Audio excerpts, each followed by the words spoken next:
पहिलं स्वदेशी बनावटीचं तेजस MK1 हे लढाऊ विमान नाशिकमधून आकाशात झेपावणार आहे। संरक्षण मंत्री राजनाथ सिंह यांच्या उपस्थितीमध्ये हा सोहळा पार पडणार आहे। नाशिकच्या HAL मध्ये तेजस विमानाच्या मॅन्युफॅक्चरिंग लाईनचं सुद्धा लोकार्पण केलं जाणार आहे। भारतीय बनावटीचं तेजस आज आकाशात झेपावणार आहे। देशासाठी अत्यंत अभिमानाची अशी ही गोष्ट आहे। नाशिकच्या ओझर इथे HALच्या तळावर हा सगळा थरार अनुभवायला मिळणार आहे। संरक्षण मंत्री राजनाथ सिंह यांच्या उपस्थितीत नेत्रदीपक सोहळा पार पडणार आहे। भारतीय वायुदलात तेजसचा औपचारिक समावेश होणार आहे। आधुनिक तंत्रज्ञानाचा संगम पूर्णतः मेक इन इंडिया या संकल्पनेतून साकारलेलं तेजस हे हलकं लढाऊ विमान भारतीय अभियांत्रिकीची ही ताकद जगासमोर मांडणार आहे। नाशिकच्या ओझर इथे हिंदुस्तान एरोनॉटिक्स लिमिटेड इथं भव्य तयारी करण्यात आली आहे। देशभरातील सगळ्याच संरक्षण क्षेत्राशी संबंधित लोकांचं याच्याकडे लक्ष आहे, या सोहळ्याकडे लक्ष आहे।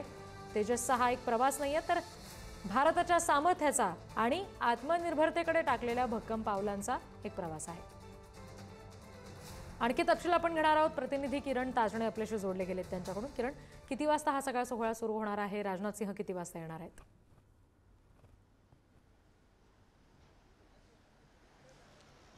जवळपास 1.5 तासानंतर हा संपूर्ण सोहळा आहे तो सुरू होईल आणि या प्रमुख सोहळ्याला जी उपस्थिती आहे ती जे संरक्षण दलातील अधिकारी यांची देखील उपस्थिती असणार आहे। प्रमुख उपस्थिती जी असेल ती संरक्षण मंत्री राजनाथ सिंह यांची असणार आहे।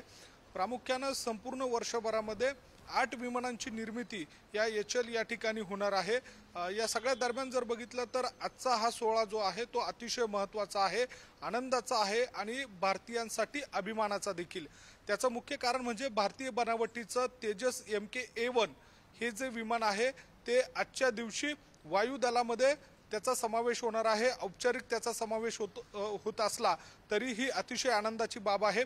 काही अंशी या सगळ्या सोहळ्याला विलंब जरी झाला असला तरी ते पूर्णत्वाकडे जात असल्यामुळे हा संरक्षण खात्यासाठी देखील एक अभिमानाची बाब आहे। अभियांत्रिकीच्या माध्यमातून जे इनोव्हेशन करण्यात आलं ते या निमित्तानं यशस्वी कसं झालेलं आहे हे आजच्या या सोहळ्यातनं सांगण्यात येईल। आणि प्रामुख्यानं या सगळ्या सोहळ्याची एक बाब म्हणजे भारताचं सामर्थ्याचं हे प्रतीक असणार आहे आणि भारत आत्मनिर्भरतेकडे कशा पद्धतीने जातोय हे देखील या निमित्तानं एक संदेश देण्याचा संपूर्ण जगाला या निमित्तानं प्रयत्न होणार आहेत। रिद्धी, धन्यवाद सगळ्या माहितीसाठी किरण।